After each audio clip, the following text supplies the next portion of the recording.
How's it going, everyone? It's your Geek King here, and I just wanted to make a video about the absolute DC comic books. Now, there has been a lot of discourse around them for many different reasons, and so I finally found a local comic book store near my campus, and I picked up a couple of issues. I picked up Absolute Batman, issue 1, which is the only one that I've read at the time of this specific recording. However, I will be recording different segments later. I also picked up Absolute Batman issue 2, of course, and then Absolute Superman issue 1. I'm super excited to read all of these. I didn't even know about Absolute Superman, to be honest with you, but Absolute Batman I've seen a bunch of talk about. So if you don't know what the Absolute series is, it's basically kind of like the Ultimate Marvel Universe, and if you don't know what that is, it is taking the core concepts and heart of a character, but tweaking their story. So this is not going to be the story that you grew up with. The Absolute Batman is not going to be the Bruce Wayne whose parents were shot down in an alley and he grows up to be a billionaire playboy philanthropist. Okay, it's the wrong... It still works. Wrong universe, but it works. However, this Bruce Wayne is a working class citizen. His mom is still alive. In fact, instead of getting the name because of his fear of bats, he actually loves bats. And we can see him winning prizes for like a bat project in school. We can see him like obsessing over bats at the zoo, where his tragic turn takes place. And overall, after reading the first issue, I have to say, I think that this is a wonderful Batman story that keeps the heart of Batman while also changing it up to something so fresh. First of all, it's really entertaining to see Alfred work against Batman and try to track him down throughout issue 1. That was really interesting to me, although I do hope they kind of end up talking things out and working together towards the end of the 5-part series, of course. But who knows? Who knows? I don't know what to expect. I'm really excited to be reading this now. I see a lot of people complaining about the bulkiness of Batman because Batman is a fit guy.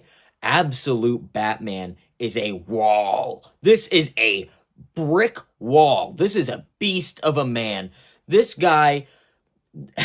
this guy looks like 6 feet sideways. That is just how bulky this dude is. It's fair to be concerned about the proportions of this guy. It's unrealistic, it's crazy, but it's cool. It's a comic book, and that's what we have to remember. We are reading this for fun. The proportions of a citizen aren't always going to be very accurate. I mean, you're not going to see a lot of the stuff that you see in comics in real life a lot of the time, and this is one of those cases where, someone might have this build. Your Batman might not have this build in your mind, but Absolute Batman absolutely does, and I love it. I think it's great.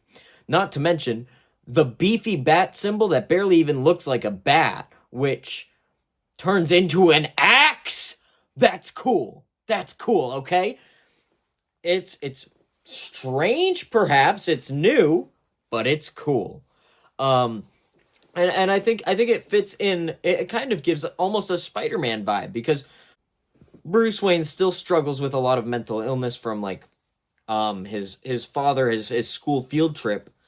However, nonetheless, he has this desire to help people, and he has this love of bats, and he's created so many bat-themed gadgets. We see him transform Alfred Pennyworth's gun into a non-lethal shotgun, and it shoots out little bats. That's evidence enough that like he was able to make that. I would imagine that he has made the axe that attaches to his chest plate. We see that the ears on his mask are actually daggers that he can pull out. His suit reminds me of the Pattinson suit when I was reading it, because every little detail seems to be a functional piece of the suit. It is not only incredibly impressive and it's functional in its functionality.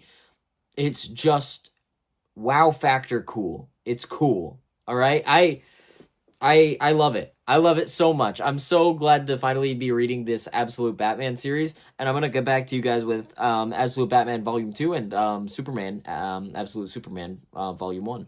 So, yeah. I wasn't originally planning on just doing, like, clips while in between the book pages, but I've got to say, Alfred Pennyworth has narrated, like, a majority of both of these issues. He's got one thing right. He is committed to the bit. Even all of he has multiple bat caves in the Absolute Batman, and even his locations of the bat cave are starting to make his beefy bat emblem, which that's commitment, man. That's when we say working class citizen, he's working. He's putting effort in. I don't know how I don't know how he has the time for this. This is an engineer building the same buildings that he's destroying, which is also, may I add, a really cool aspect because you don't see that very often in like superheroes that where they try to fix their damage. But this is a working class citizen who understands the inconvenience that he's also causing in his vigilantism, and he's trying to do better, and he's trying to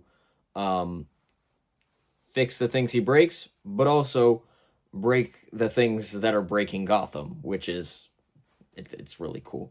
It's cool as hell. I finished this. Issue 2.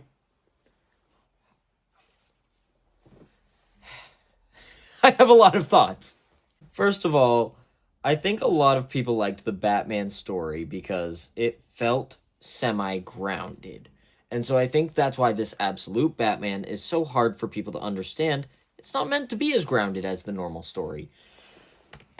But I give people some credit for that. And I say some because, I mean, you know, it's a comic book. Once again, comic books are meant to be out there a little bit. Last page, he's got a Batman dump truck. And I don't mean it the way that the kids mean it when someone has a dump truck nowadays. I mean, he has a construction vehicle equipped with bats all over it. I was shocked. I was shocked. And comics don't often shock me like that in a how, what, why. I hope they go over that a bit more. I wanna know, was this like a part of some construction gig that he did and they were like, yeah, we're just throwing this out, and he's like, I'll take it.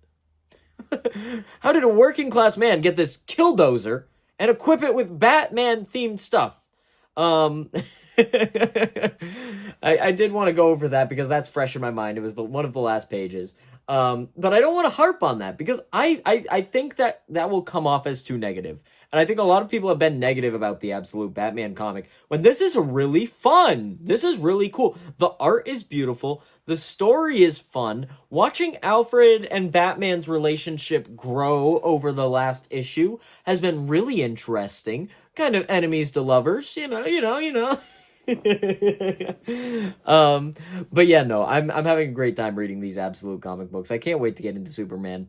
I think Batman's perfect. I think it captures the heart of Batman while just changing it enough that different groups of people could relate to him.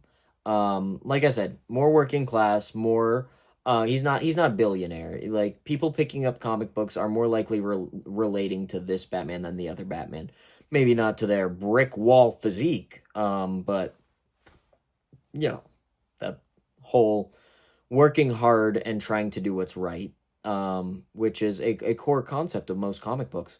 And I feel like in many ways, a lot of people read comic books and aspire to reach these goals of being better. I mean, that's why Superman is so big, or Spider-Man and Superman, both of them. I was going to say Spider-Man, but I'm also thinking of Superman. They're both such big characters for people because they're such an inspiration. They are such a powerful force of goodwill and hope and continuing forward no matter what. So yeah, I mean, that's such a beautiful feature of comic books, to be able to see yourself in these shoes. What would Spider-Man do? What would Superman do? What would this person do? And how can I be the best that I can be? With great power comes great responsibility. Truth, justice, and a better tomorrow. All of this. How can I better my community? So yeah, and sometimes it is just the basic. I want to be strong. I want to be big. Which, speaking of which, I'm gonna wrap this up here. Because I think this is good. It gives my first few thoughts of the Absolute Batman 2 issues. Wanted to get my 2 cents out there. Start talking a bit more about comic books, and I'm gonna hit the gym to be the next Invincible. So yeah, goodbye.